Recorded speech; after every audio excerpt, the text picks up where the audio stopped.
반가. 안녕하세요. 공인중개사법 박용덕입니다. 자, 이번 시간은 61번 지문부터 보도록 하겠습니다. 건축물 대장, 가설건축물은 제외한다. 가설건축물에서는 중개사무소 할 수 없습니다. 건축물 대장에 기재되기 전이라도 준공검사 등을 받은 건축물은 가능합니다.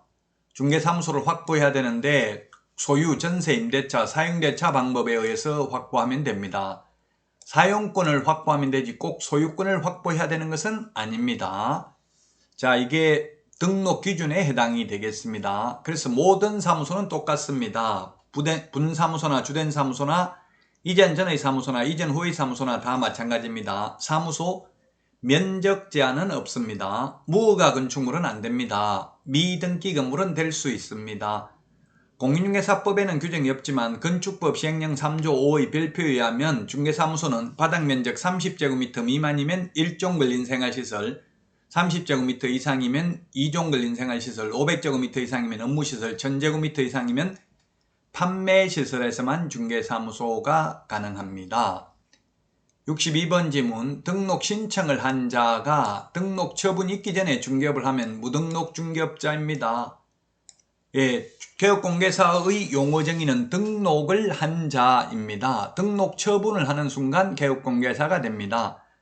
따라서 등록 처분이 있는데 등록 처분이 있고 나서 등록증 교부받지도 않고 보정설정도 안 하고 인장 등록을 안 하고 중개업을 해도 무등록 중개업자는 아닙니다. 다만 등록증 개시 의무 위반으로 100만원 이하가 들여 인장 등록을 안 했다면 업무정지, 보정설정을 안 했다면 등록 취소 처분을 받을 수 있을지언정 무등록 중개업자로 처벌받지는 않습니다. 63번 지문, 개업공개사는 그 사무소 명칭에 공인중개사 사무소 또는 부동산 중개라는 문자를 사용해야 됩니다. 다만 부칙개공은 공인중개사 사무소라는 명칭을 사용할 수 없습니다. 64번 지문입니다. 확인설명서를 작성 교부하지 않더라도 중개사물에 대하여 구두로 정확하게 설명을 한 경우에는 손해배상 책임은 없다고 봐야 한다. 의뢰인이 변호사의 도움을 받지 않고 소송을 해서 이런 일이 생겼죠. 판사가 물었습니다. 확인 설명을 들었냐 물으니까 의뢰인이 설명은 들었습니다. 그런데 설명서 교부받지는 못했습니다. 이렇게 주장을 했으면 어쨌든 설명을 들었다면 손해배상 책임은 없고 확인 설명서를 교부하지 않았다면 행정상 제재로서 업무정지 처분을 받을 뿐이라는 이야기가 되겠습니다. 자, 그 다음에 65번 고용신고를 받은 등록관청은 결격사유 해당 여부와 실무교육 또는 직무교육 수료 여부를 확인하여야 한다. 그래서 실무교육 수료증을 제출할 필요가 없다 이렇게 강의하는 선생님들이 계시던데 명확한 규정이 없어서 약간 해석상 논란의 여지가 있는데 국토부 유권해석은 제가 물어보니까 실무교육, 직무교육 수료 여부를 확인하려면 실무교육 수료증을 원칙적으로 제출해야 확인이 가능하답니다. 제출함으로써 그걸 이제 공무원이 확인한다는 취지지. 다른 선생님들이 문제 낸 거 보니까 직접 확인해야 되기 때문에 실무교육 수료증을 제출할 필요 없다 했는데 원칙적으로 제출해야 됩니다. 물론 실무교육 수료 여부를 등록관청이 직접 확인할 수 있도록 전자적으로 확인할 수 있도록 조치를 한 경우에는 물론 제출 안 해도 되겠죠. 명문 규정 없는 거는 시험에 잘 안 나오니까요. 강의하는 선생님들마다 조금 견해가 다른 것 이런 것들은 별로 중요하지 않다고 보시면 됩니다. 너무 사이드에 있는 지문만 보실 필요는 없습니다. 이제 중요 지문 자주 나오는 거 위주로 보시는 것이 바람직합니다. 자, 다음은 66번 지문 보도록 하겠습니다. 업무정지기간 중에 있는 개업공개사는 업무정지기간 중에 업무하면 안 됩니다. 만약 업무를 하면 등록을 취소해야 됩니다. 그러나 업무정지기간 중에 업무를 했다고 해서 무등록 중개업자로 처벌받는 것은 아닙니다. 왜냐하면 등록은 되어 있으니까 무등록은 아니죠. 자, 다음은 67번. 무등록 개업공개사의 중개행위는 적법요건 위반으로 3년 이하의 징역이나 3천만원 이하의 벌금의 대상은 되지만 매매계약을 중개했는데 무등록 중개업자가 그 매매계약 효력이 부정되는 건 아닙니다. 효력이 무효가 되는 것은 아닙니다. 효력은 있습니다. 다만 무등록 중개업자의 보수 청구권은 인정되지 않습니다.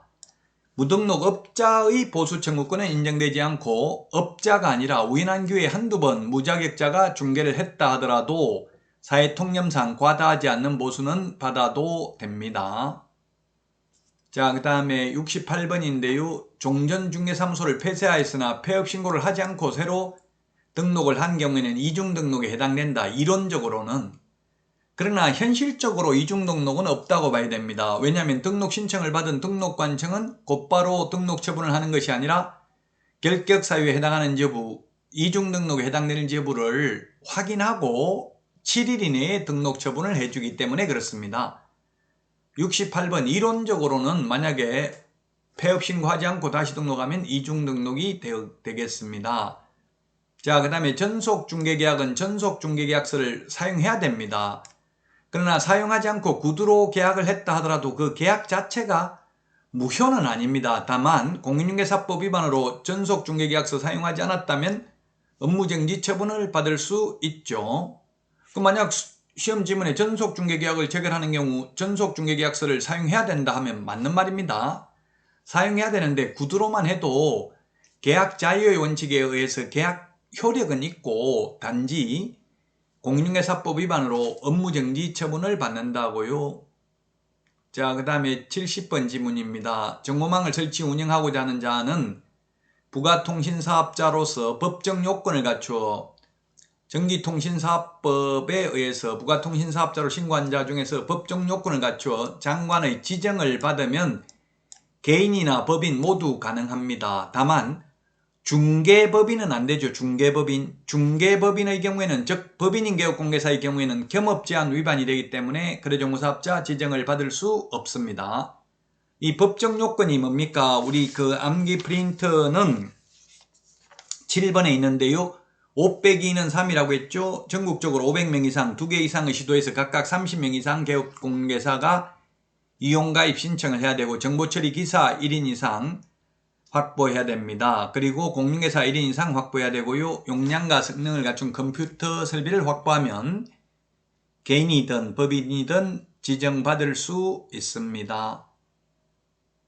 자, 이번 시간 여기까지 하고요. 다음 시간에 찾아뵙겠습니다. 여러분 수고하셨습니다. 안녕히 계십시오. 안녕.